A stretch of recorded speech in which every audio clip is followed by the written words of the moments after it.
तो दोस्तों आज वक्त हो गया 20 नवंबर 2020। तो दोस्तों आज जानेंगे 65 लाख ईपीएस एंड पेंशन धारकों के बारे में।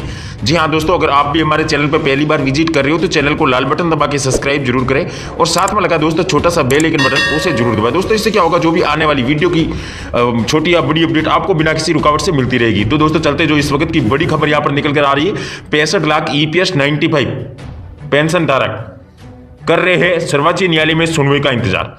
दोस्तों आपको बता दूं, सभी ईपीएस एंड पेंशन धारकों को अवगत है कि पिछले साल 1 अप्रैल को सुप्रीम कोर्ट ने पूरे वेतन के अनुसार उच्चतर पेंशन देने के केरल उच्च न्यायालय के फैसले को बेकरार रखा था।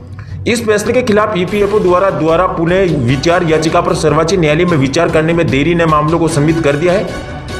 उच्च न्यायालय के फैसले के खिलाफ श्रम मंत्रालय द्वारा दायर अपील भी उच्चतम न्यायालय में लंबित है। सर्वोच्च न्यायालय ने पिछले साल 12 जुलाई को आदेश दिया था कि दोनों को खुली अदालतों में एक साथ सुना जाए, लेकिन उसके बाद भी तक कुछ नहीं हुआ है। उसके बाद इस साल 6 फरवरी को केंद्रीय ने सर्वोच्च न्यायालय के समक्ष रिट याचिका की सुनवाई का विरोध किया था। अदालत को बताया गया है कि अदालत को याचिकाकर्ताओं पर सुनवाई नहीं करनी चाहिए, क्योंकि ईपीएफओ द्वारा दाखिल की गई पुनः विचार याचिका द्वारा श्रम मंत्रालय द्वारा अपील लंबित है। केंद्र ने कहा है कि यह एक ऐसा मुद्दा है जिस पर सरकार को 15 लाख करोड़ रुपए का खर्च भी आएगा। सर्वोच्च न्यायालय में यूआई द्वारा एसएलपी और डायरी नंबर 2019-11-023 कंप्यूटर जनरेटर तारीख को 16 अक्टूबर 2020 के रूप में दर्शा रहा था और अन्य सभी ईपीएस 95 मामले भी उसी के साथ टेक किया गए हैं। मामलों को दर्शा रहे थे, लेकिन यह मुख्य सुनवाई की सूची में नहीं पाया जा रहा था और साथ ही सुनवाई की सूची पहले से ही 16 अक्टूबर 2020 के लिए अपलोड किया गई थी। इसमें भी ईपीएस 95 पेंशन धारकों के मामले नहीं दर्शा रहे थे और 16 अक्टूबर 2020 को ईपीएस 95 पेंशन धारकों के संबंधित मामलों पर कोई सुनवाई नहीं हुई है।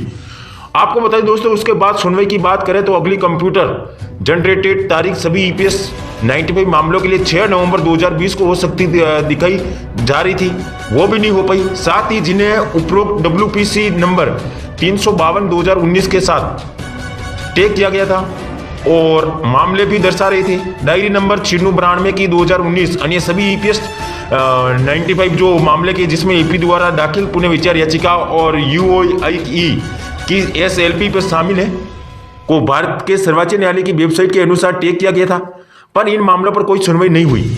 इसकी वजह से ईपीएस 95 पेंशन धारकों जो लंबे समय से इंतजार कर रहे हैं, उनका इंतजार बढ़ गया है। अगली सुनवाई की तारीख के बारे में अभी तक कोई जानकारी प्राप्त नहीं हुई है।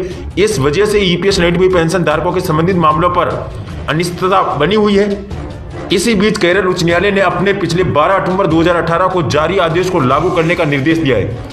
इस आदेश के अनुसार 6 महीने के भीतर वेतन के अनुसार पीएफ पेंशन का भुगतान करने का निर्देश दिया है। साथ ही केरल उच्च न्यायालय ने यह भी स्पष्ट किया गया कि यह निर्णय सर्वोच्च न्यायालय में ईपीएफ और केंद्रीय श्रम मंत्रालय द्वारा याचिका के निर्णय के अधीन होगा। इस वजह से लगभग 400 लाभार्थियों को इंतजार करना पड़ सकता है। वो डेटा आया हुआ आप यहाँ पे देख सकते हैं कि श्रम ब्यूरो के महानिदेशक सी डीपीएस नेगी ने कहा कि सीपीआई आईडब्ल्यू 2001 जो पहले था, जिसको बेस ईयर माना गया था, जिसे 100 के इक्वल माना जाता था, कि पुरानी श्रृंखला का नई श्रृंखला 2016 इक्वल टू 100 से लिंकिंग फैक्टर 2.88 है। दोनों श्रृंखलाओं के बीच 65 कॉमन सेंटर है और कॉमन सेंटर्स के लिंकिंग फैक्टर्स की संख्या 2.38 से डूमा तिनसुकिया से नागपुर के लिए 3.60 है। तो आप यहाँ पे देख सकते हैं कि श्री नेगी ने कहा कि सितंबर 2020 के लिए औद्योगिक श्रमिकों सीपीआई आईडब्ल्यू के लिए अखिल भारतीय उपभोक्ता मूल्य सूचकांक संख्या नए आधार यानी 2016 को बेस ईयर पर जारी कर दी गई है। सितंबर 2020 के लिए नए आधार पर पहला सूचकांक 118 के अंकों के स्तर पर है। नई सूचकांक श्रृंखला सूचकांक के आधार पर लिंकिंग फैक्टर पिछले आधार पर 2001 में 2.88। तो आप देख सकते हैं कि 2.88 है, ये वो अंक है। आप देख सकते हैं यहाँ पे कि जो पुराना all India consumer price index है उसको नए से कैसे चेंज करेंगे। आप इसमें देख सकते हैं how to convert the all India consumer price index from old to new as per the press release the new series of all India consumer price index 2016 is 118 and the linking factor of the conversion of the new series index to the previous series on the base of 2100 is 2.88। अब देखेंगे जैसे वो इसको change करेंगे new में, तो जो all India consumer price index के सितंबर की होगी वो 118 गुणा 2.88 होगी, जिसे 340 अंक के जो है नियर अबाउट रखा गया है। अब उस 340 अंक को जो है डीए कैलकुलेटर में पुटअप करके हम बता पाएंगे कि आपको डीए और डीआर कितना प्रोवाइड कराया जाएगा। तो आप देख सकते हैं here is a simple expected DA calculator is provided to find the DA from January 2021 with inputs of expected all India consumer price index for the required months. तो आप देख सकते हैं यहाँ पर जो मंथ्स हैं, यहाँ पर all India consumer price index का जो डेटा है और यहाँ पर डीए। तो जुलाई में आपको पता है 336 अंक के साथ में 25.48 जो वहां पर डीए था। अगस्त में जो है 338 अंक के साथ में 26.05 था। वहीं सितंबर की बात करें अभी 340 अंक आए हुए हैं जिससे 26.63 डेटा है। अब जो आगे देख सकते हैं हम बाकी 3 मंथ में हम एक्सपेक्टेड लेके चलते हैं, अगर 4-4 अंकों की बढ़ोतरी होती है तो जो है आपका डीए और डीआर कितना हुए। तो आप देख सकते हैं अक्टूबर में अगर हम 4 अंक की बढ़ोतरी करते हैं तो 344 अंकों के साथ में 27.23 डीए होगा।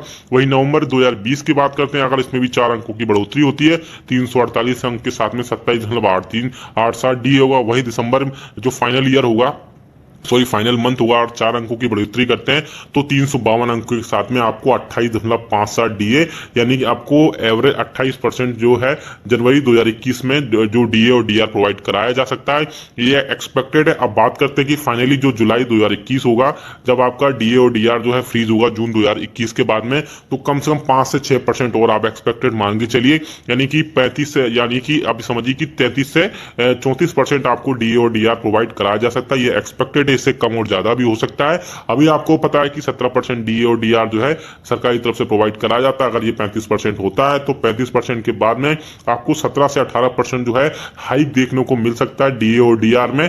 जो बेस ईयर चेंज हुआ है उससे भी काफी इफेक्ट पड़ेगा। अब आगे आने वाले दिनों में भी और भी क्लियर होगा, जो आगे आने वाले जो अक्टूबर नवंबर दिसंबर मंथ की जो all India consumer price index होगी, जो आगे जो क्लियर होगा, जिससे कि आपको कितना डीए और डीआर सरकार प्रोवाइड करा सकती है। तो ये वीडियो बहुत इंपॉर्टेंट था सभी कर्मचारियों और पेंशनर्स के डीए और डीआर के रिगार्डिंग। अच्छा लगा तो लाइक करिए, शेयर करिए सभी दोस्तों के साथ में। ऐसी न्यूज और अपडेट्स के लिए आप हमारे चैनल को सब्सक्राइब भी कर लेगा। मिलते हैं आपको नेक्स्ट वीडियो में। Thank you so much.